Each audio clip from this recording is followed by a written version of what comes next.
Ah, how are we doing? Okay, so long form video of the day. Daily. I want to talk about one of the things that I think makes the biggest impact for me, which is waking up early. Now, look, everyone has their different routines. I just want to preface this video by saying you do not have to wake up at 5 a.m. like I do, but I think personally, one of the biggest things that helps me get a productive day going. So, I've got some notes so I don't forget anything. But I think to start off with, the main reason I do it is just routine. Especially as a university student, I'm in my summer break right now, so I have nothing to do. So I could, if I wanted to, wake up at 12, do some stuff, and go to bed at 12, maybe get a takeaway, just like get confused with when I eat, stuff like that. But I try to stay out of that, and 5 a.m. that kind of helps. It's pretty good. I used to, on kind of a different note, take cold showers in the morning. There was like real phase. It was like 2 years ago where everyone used to do it. Now people do, obviously, but it was a really big thing. And what I gained from doing those was that it's doing a hard thing at the beginning of the day, and then that just sets you up really well. You do the hard thing. Oh, now I can do anything. You feel invincible. Not literally, obviously, but you've done something hard, so now, I don't know, working for an hour doesn't seem so difficult anymore. And the same goes for waking up at 5 o'clock. Like, that's hard in itself, especially, like, I don't know, you kind of have to go to bed early. That sucks for some people. I don't like it that much, obviously, but you need some sleep. So it's a hard thing to do, and it sets you up well. You get going, you're like, damn, okay. After the lethargic phase, you're like, oh, you just want to go back to bed, that is.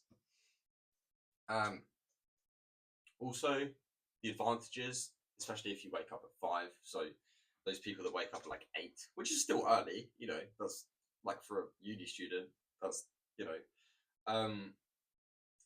there's a couple of hours in a day where there's no distractions.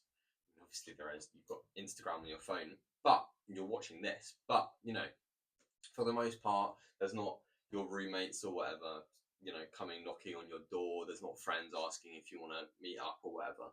So there's a couple of hours in the day. Let's say I wake up at 5. That's like 4 hours before anyone even imagines getting up. So there's maybe even 6 by the time someone in my flat gets up. Something like that, and that's time that you can really use to just kind of straight line focus early in the morning, get some stuff done before other people wake up. Highlight that as well. Like, it's a good feeling. It's cool. It's like, damn, yeah, I woke up before you. You can look around. Like, yeah, I woke up before you. I got stuff done today, which is a good feeling. It makes you proud. It's pride, right? As long as you don't actually aggressively say that to someone. I think for me, like the bedtime, I kind of mentioned it. I don't like going to bed at 9 o'clock. Like, it is annoying. I want to go out with my friends, but if I'm trying to be productive, which is what I'm trying to be, especially if you've just started a business, something like that, then what are you doing after 9 o'clock anyway? Personally, I'm watching Netflix. I'm maybe eating some snacks, and that's about it. I'm not doing anything else useful. Now, there's kind of two things from this. There might be those days where I'm really motivated and I might think, oh, yeah, I've got to work until 2 in the morning to get this thing done, exam crunch season, whatever. Also, my flatmate, for example, works better, so he claims, but he works better towards the end of the day. So, it's a personal preference thing, just like I said at the start.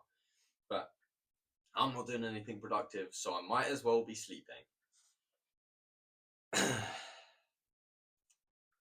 And then kind of lastly, like on that productivity thing, like I'm watching Netflix past 9, you say, oh yeah, but why don't you just do some work and until then and you can wake up and whatever later. But if I wake up at 5 o'clock in the morning, it cuts down the amount of hours in a day I'm going to spend on Netflix scrolling through Instagram Reels. Just because I don't know about you, I'm not going to get up that early, 5 a.m., just to watch Netflix like half an hour later once I've done some stupid task. Like, even if it's the most important task in the world, like, if you're telling me, oh yeah, I'm just going to do half an hour of work and then watch Netflix, no. It's a trick you play in your brain. Like, look, I woke up, I might as well do a couple of hours of work straight. Not straight, but like, you get the point. Take breaks, everyone.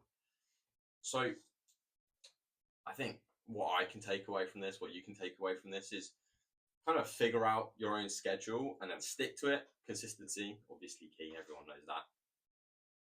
But genuinely give it a go. I urge people, the people that I know that have done it, or even for a bit, say, yeah, I was actually really productive during that time. So give it a go, just for a week. Toss it in.